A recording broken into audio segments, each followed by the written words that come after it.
ዛሬም እየጠበቀችው ነው በለኝ። አይገርምም? ሰው ተስፋ አይቆርጥም። አይ ወንድሜ፣ እኔም እንደሱ አፍቃሪ ነው መሆን የምፈልገው። ሂጂ ከዚህ ህፃን ሂጂ። ገና ሳታድጊ ምን ልታዘዝ? ውሃ ደሞ እያወኩኝ መጠየቅ። መጣልሽ፣ ልጁ መጣልሽ።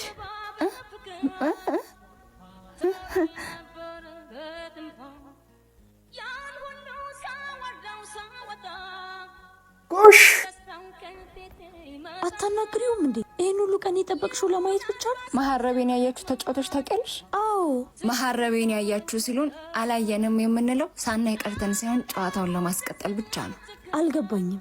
እኔ እሱን መጠበቅ ያስደስተኛል። ከስንት ጊዜ በኋላ ባገኘውም እሱን መጠበቄን ማቆም አልፈልግም። ነገም ይመጣል ብዬ ጠብቀዋለሁ። እሱን መጠበቅ ህይወቴ ስለሆነ እናማ ነገ እመጣለሁ። ምን የሚሉት ፍቅር ነው ይሄ?